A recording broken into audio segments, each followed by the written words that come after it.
अस्सलाम वालेकुम। आज हम डिस्कस करते हैं विलियम वर्ड्सवर्थ की एक poem a slumber did my spirit seal.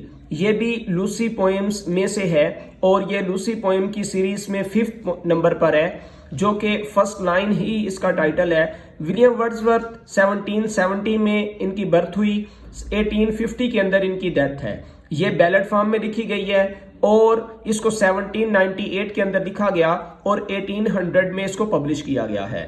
अब अगर बात की जाए लूसी पोएम की, जिसका टाइटल है a slumber did my spirit seal, तो इसमें जितनी भी लूसी पोएम्स हैं वो अंडरस्टूड इनकी किसी बिलव्ड की तरफ इशारा करती हैं, जैसा कि इनकी वाइफ मैरी हैचिंसन है, उनको माइंड में रखिएगा। उसके अलावा इनका एक सीक्रेट लव अफेयर रहा है एनिटी वेलन के साथ, जिनसे इनकी एक बेटी भी है जिसका नाम कैरोलाइन है। तो ये 3 कैरेक्टर्स अपने माइंड में रखते हुए सबसे पहले इसकी टेक्स्ट को डिस्कस करेंगे।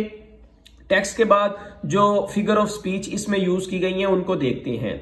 तो स्टार्ट करते हैं 2 क्वार्ट्रेन्स की इस शॉर्ट पोएम को। क्वार्ट्रेन एक शॉर्ट स्टैंजा को कहते हैं जो 4 लाइंस पे मुश्तमल होता है। तो इसका मतलब टोटल लाइन जो इस पोएम की बनती हैं वो 8 बनती हैं, क्योंकि 2 क्वार्ट्रेन्स है, 4 लाइंस के 2 स्टैंजास हैं। तो first line, a slumber did my spirit seal, गहरी नींद ने मेरी रूह को बंद कर रखा था। I had no human fears, मुझे कोई इंसानी खदशात नहीं थे। आपको पता है जब इंसान बिल्कुल गुनूदगी की हालत में होता है या सुन्न होने की हालत में होता है, वो किसी किस्म के कोई खतरे को या परेशानी को महसूस नहीं कर सकता। तो इसलिए वो कहता है कि शायद मैं गफलत में था, मुझे एहसास ही नहीं था इंसानी खदशात का, या फिर मैं गहरी नींद में इस तरह मस्त था कि मुझे जो इंसानी खदशात होते हैं जो दूसरे लोगों को होते हैं वो मुझे नहीं थे। मतलब दूसरे लोगों को हजारों परेशानियां होती हैं लेकिन मुझे वो परेशानियां नहीं थी। तो परेशानियां क्यों नहीं थी? मैं अपनी रूह को बिल्कुल बंद कर चुका था एक गहरी नींद के अंदर, जैसे कि मैं गफलत में था। मफहूम ये बनेगा। शी सीम्ड, शी से मुराद लूसी है, सीम्ड का मतलब है लगना, ऐसी लगती थी। अ थिंग मतलब लूसी एक ऐसी चीज लगती थी, डैट कुड नॉट फील, जो महसूस नहीं कर सकती थी। अब किस चीज को महसूस नहीं कर सकती थी? आगे वाली लाइन पढ़ेंगे, the touch of earthly years, इस बदलती हुई जमीन के वक्त को, मतलब कि इस बदलते हुए जमाने को या वक्त को महसूस नहीं कर सकती थी, ऐसे लगता था। मतलब ये मालूम होता था कि इस बदलते हुए जमाने में बदलते हुए वक्त का असर लूसी के ऊपर नहीं होगा, वो परमानेंट रहेगी। जैसा कि आपको पता है जो मॉर्टल थिंग है उसके ऊपर तो तब्दीली आएगी, लेकिन जो इमॉर्टल थिंग है उसके ऊपर कोई तब्दीली रूनुमा नहीं होगी। तो यहां आर्ट की तरफ भी इशारा मिलता है कि लूसी जो है वो एक आर्ट लगती थी जिसको कभी जवाल नहीं आएगा, लगता ये था। लेकिन ऐसा नहीं है, उसकी भी डेथ हो गई है। और नेक्स्ट लाइन में हमें पता चलेगा, no motion has she now, अब वो कोई हरकत नहीं कर सकती। नो फोर्स, और ना ही उसके पास कोई अपनी ताकत है जिसको वो इस्तेमाल में ला सके। मतलब बिल्कुल बेहिसो हरकत, बेजान मुर्दा हालत में वो पड़ी हुई है। She neither hears nor sees, ना ही वो सुन सकती है और ना ही वो देख सकती है, क्योंकि बेजान है। Rolled round the earth's diurnal course, और वो इस जमीन के जो एक्टिव कोर्स है, डर्नल कोर्स कहते हैं एक्टिव कोर्स को, उसी के साथ लोट पोट हो रही है। लोटना पोटने से मुराद यहां पर यह है कि वो गर्दश में चली गई है इस जमीन के चक्कर के अंदर, विद रॉक्स चट्टानों के साथ, एंड स्टोन्स पत्थरों के साथ, एंड ट्रीज और दरख्तों के साथ। ये समझ लें कि जिस तरह इस जमीन में चट्टाने, पत्थर, दरख्त चल रहे हैं, वो इसी चक्कर के अंदर घूम रही है या चली गई है।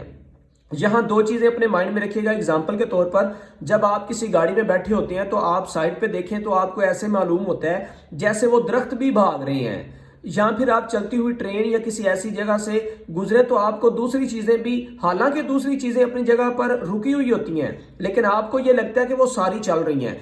तो इसका मतलब rolled round in earth's diurnal course with rocks and stones and trees. एक तो यह है कि वो इस तरह लोट पोट हो रही है, दूसरी चीज यहां पर जो इस पोएम में यूज की गई है, अकॉर्डिंग टू विलियम वर्ड्सवर्थ, चूंकि वो एक पोएट ऑफ नेचर है तो नेचर के हवाले से उनकी जो ग्रिप है वो कमाल की है और जितना उन्होंने नेचर को यूज किया है, वैसे तो ओवरऑल सारे ही जो रोमांटिक्स हैं वो नेचर को सबसे फर्स्ट पे रखते हैं, तो विलियम वर्ड्सवर्थ उनमें नुमाया हसीयत का हामिल है।